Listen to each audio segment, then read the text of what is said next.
اس روئے زمین پر مسلمان خواتین سے زیادہ پاکباز اور صاف ستھری خواتین کسی اور مذہب کی نہیں ہے۔ یہ بات ہم دلائل کی بنیاد پر کر رہے ہیں، وہ دلائل کے جن پر تحقیق کرنے کے بعد ایک یہودی سائنسدان نہ صرف مسلمان ہوا بلکہ قرآن کریم کی حقانیت کو تسلیم کیا، اور پوری دنیا میں البرٹ آئنسٹائن انسٹی ٹیوٹ کی اس تحقیق کا تہلکہ مچ گیا۔ پوری دنیا کے سائنسدانوں نے نہ صرف اس تحقیق کو ریکگنائز کیا بلکہ سائنسی حلقوں میں آج کل اسی تحقیق کی ہر جانب بات ہو رہی ہے۔ آپ سوچ رہے ہوں گے کہ آخر ایسی کون سی تحقیق ہے اور خواتین کے اوپر اس ادارے نے ایسی کون سی تحقیق کی کہ سائنسدان کو مسلمان ہونا پڑا۔ البرٹ آئنسٹائن انسٹی ٹیوٹ کا سائنسدان رابرٹ نہ صرف ایک یہودی تھا بلکہ ایک یہودی عالم بھی تھا، اور یہودی مذہب کو انتہائی باریک بینی کے ساتھ سمجھتا تھا۔ اس نے اس تحقیق کو کنڈکٹ کیا اور اس تحقیق کو کرنے کے بعد اس کے نتائج پوری دنیا کے ساتھ شیئر کیے گئے۔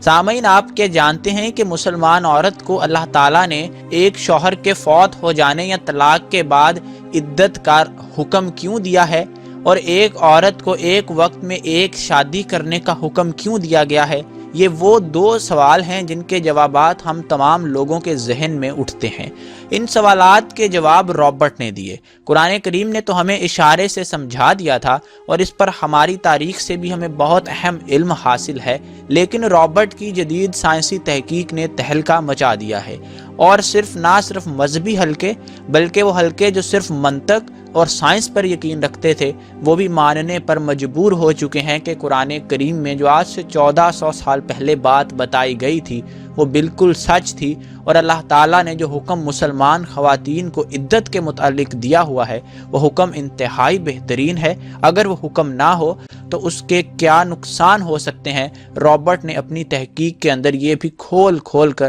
تمام گرہیں ہمارے سامنے واضح کر دی ہیں۔ محترم خواتین و حضرات، اسلامک سلیوشن چینل کو سبسکرائب کر لیجئے اور بیل آئیکن کو پریس کرنا مت بھولیں تاکہ تمام ویڈیوز آپ کو وقت پر ملتی رہیں۔ رابرٹ ایک جینیٹکس کا سائنسدان تھا۔ اس نے خواتین کی جینیٹکس کے اوپر ریسرچ کی، اور وہ اس نتیجے کے اوپر پہنچا کہ ایک مرد سے علیحدہ ہونے کے بعد خاتون کو کم از کم 3 مہینے تک کسی اور مرد کے ساتھ تعلقات استوار نہیں کرنے چاہیے۔ رابرٹ کو تب معلوم ہی نہیں تھا کہ یہ بات تو آج سے پہلے قرآن میں بیان کر دی گئی تھی، اور مسلمان خواتین تو اس پر عمل بھی کرتی ہیں۔ رابرٹ نے اپنی تحقیق سے نتیجہ کچھ اس طرح سے نکالا کہ اس کا کہنا ہے کہ ایک عورت کا جسم ایک مرد کے بیکٹیریا کو اپنے اندر ایبزارب کیے رکھتا ہے، اور وہ بیکٹیریا تقریباً 3 ماہ تک عورت کے جسم کے اندر موجود رہتا ہے۔ ایک مرد سے علیحدہ ہونے کے بعد اگر عورت کسی دوسرے مرد کے ساتھ تعلقات استوار کر لے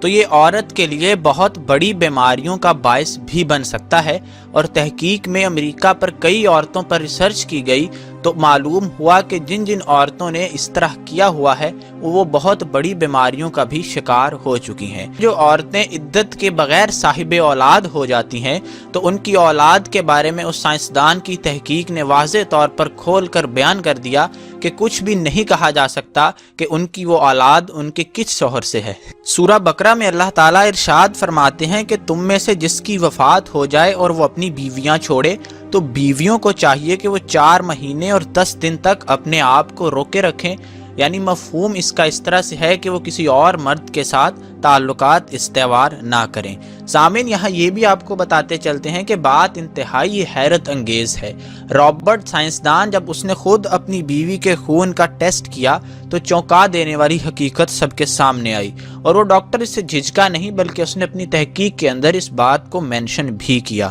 ڈاکٹر کو اپنی بیوی کے جسم سے 3 مختلف افراد کے ڈی این اے حاصل ہوئے، جس کا واضح مطلب تھا کہ اس کی بیوی اس کو دھوکہ دے رہی تھی، اور جب اس نے اپنے تینوں بچوں کے ڈی این اے ٹیسٹ کروائے تو اس میں سے صرف ایک بچہ اس کا اپنا تھا، جبکہ باقی 2 بچے اس کے اپنے نہیں تھے۔ اسی طرح سے امریکہ کے اس علاقے میں بہت زیادہ خواتین پر جب تحقیق کی گئی تو اسی طرح کے ملتے جلتے نتائج ہی سب کے سامنے آئے۔ اب آپ جانتے ہیں کہ عدت کا یہ کانسیپٹ جدید تحقیق سے تو ثابت ہو چکا ہے، لیکن کسی اور مذہب کے اندر یہ کانسیپٹ نہیں پایا جاتا۔ اس بات سے واضح طور پر ہمارے اوپر حقیقت کھل کر آشکار ہو جاتی ہے جیسا کہ ڈاکٹر رابرٹ پر ہوئی اور انہوں نے اسلام کو قبول کر لیا، اور وہ حقیقت یہی ہے کہ دین اسلام ہی وہ سچا اور وہ واحد مذہب ہے جو کہ حقیقی ہے، جس کو اللہ تعالیٰ نے ہم تمام انسانوں کے لیے پسند کیا ہے۔ اور قرآن میں موجود جتنے بھی احکامات ہیں وہ سب ہمارے فائدے کے لیے ہیں،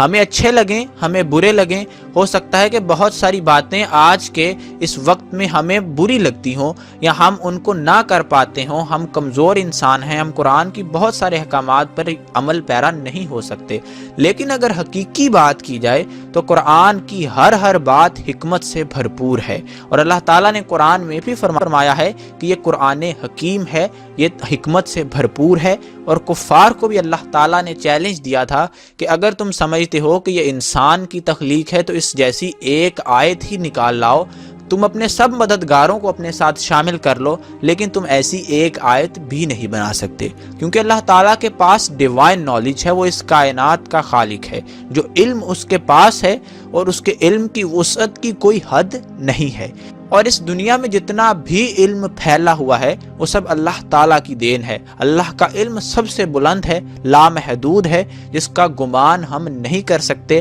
ہماری عقلیں دنگ رہ جاتی ہیں اگر ہم اللہ کے بارے میں سوچنا شروع کرتے ہیں۔ تو ہمارا خالق، ہمارا مالک اور ہمارا رب ہی بہتر جانتا ہے کہ ہمارے لیے کون سی چیز بہتر ہے، کون سی چیز بہتر نہیں ہے، کیا فائدہ مند ہے اور کیا نقصان دہ ہے۔ تو قرآن کریم کا بغور مطالعہ کرنے ہی سے ہماری زندگیوں میں لابھ آ سکتا ہے، ہم مختلف بیماریوں سے بچ سکتے ہیں، ہم مختلف سوشل لڑائی جھگڑوں سے بچ سکتے ہیں۔ سورہ نساء اور سورہ احزاب میں اللہ تعالیٰ نے ایک خوشگوار گھرانے کے لیے بہت اہم معلومات ہمیں فراہم کی ہیں کہ ایک گھر کو پرسکون اور خوشگوار بنانے کے لیے کن کن چیزوں پر مسلمان اور مومنین کو عمل پیرا ہونا چاہیے۔ تو سورہ نساء اور سورہ احزاب کا بغور مطالعہ کرنے کی ہم آپ کو تلقین کرتے ہیں، اور اس کے ساتھ ساتھ پورے قرآن مجید کو تفسیر کے ساتھ اگر آپ آج ہی اس ویڈیو کو دیکھنے کے بعد عزم کر لیں کہ آپ پڑھیں گے، اور آپ اگر عزم کر چکے ہیں تو کامنٹ میں ضرور لکھیے کہ آپ بالکل پڑھیں گے، ہمارے سے وعدہ کیجئے اور پھر اس وعدے کو وفا بھی کیجئے۔ آپ کو یہ بات بھی اچھے سے معلوم ہے کہ دلوں کو اطمینان صرف اللہ تعالیٰ کے ذکر ہی سے ہے، تو ہمیں بھی چاہیے کہ اللہ تعالیٰ کا ذکر کرتے رہا کریں، اللہ تعالیٰ کو اپنی ساعتوں میں یاد رکھیں، اٹھتے بیٹھتے چلتے پھرتے اللہ تعالیٰ کو اپنے ذہن میں رکھیں، اور کوشش کریں کہ ہماری زندگی کا ہر قدم اللہ تعالیٰ کی بتائی گئی انسٹرکشنز، اللہ تعالیٰ کے جو حکم ہیں احکامات ہیں ان کے مطابق اٹھے۔ اگر ایسا ہوگا تو ہماری ایک خوشگوار زندگی ہوگی، ہماری دنیا بھی خوشگوار ہوگی اور آخرت میں بھی ہمیں بہت عظیم اجر ملیں گے۔ اور اگر ایسا نہیں ہوگا تو آپ جانتے ہیں کہ مثالیں ہمارے سامنے موجود ہیں، لوگوں کی دنیا بھی جہنم ہوتی ہے اور آخرت میں بھی اگر ان کے گناہ ان کی نیکیوں سے زیادہ ہوں گے تو اللہ تعالیٰ کے ہاں ان کے لیے دردناک عذاب ہے، وہ عذاب جس کا ہم تصور بھی نہیں کر سکتے، ہماری روحیں تصور ہی سے کانپ جاتی ہیں۔ تو امید کرتے ہیں کہ اسلامک سلیوشن چینل کی یہ ویڈیو آپ کو پسند آئی ہوگی، اس میں بہت اہم معلومات تھیں، آپ اس کو شیئر بھی کریں گے، اپنے دوستوں تک بھی پہنچائیں گے۔ ایک نئی ویڈیو اور ایک نئے موضوع کے ساتھ آپ سے پھر ملاقات ہوگی، تب تک کے لیے اجازت دیجیے، اللہ حافظ۔ یہ واقعہ پہلا واقعہ بالکل نہیں ہے، اس طرح کے بہت سارے واقعات اور بہت سارے ایسے سائنسدانوں کی کہانیاں ہم آپ کے سامنے وقتاً فوقتاً لے کر آتے رہتے ہیں، جو کہ اسلام پر تحقیق یا سائنس پر تحقیق اور بعد میں اسلام سے موازنہ کرنے کے بعد مسلمان ہو چکے ہیں۔ ایسے سائنسدانوں کی ایک بہت لمبی لسٹ ہے جنہوں نے جدید سائنسی اصولوں کو سامنے رکھتے ہوئے کسی نہ کسی ایشو پر تحقیق کی، اور بعد میں جب قرآن کا مطالعہ کیا تو انہیں معلوم ہوا کہ یہ باتیں تو 1400 سال پہلے کسی کتاب میں بیان کر دی گئی تھی، اور یہ بات تو اٹل ہے کہ 1400 سال پہلے اگر یہ باتیں اس کتاب میں تھیں تو وہ کتاب ہو بہو سچی ہے، اور وہ کتاب انسانوں نے خود سے نہیں لکھی، اور وہ کتاب کسی ایسی ہستی کی جانب سے آئی ہے جو کہ خالق ہے، جو کہ اس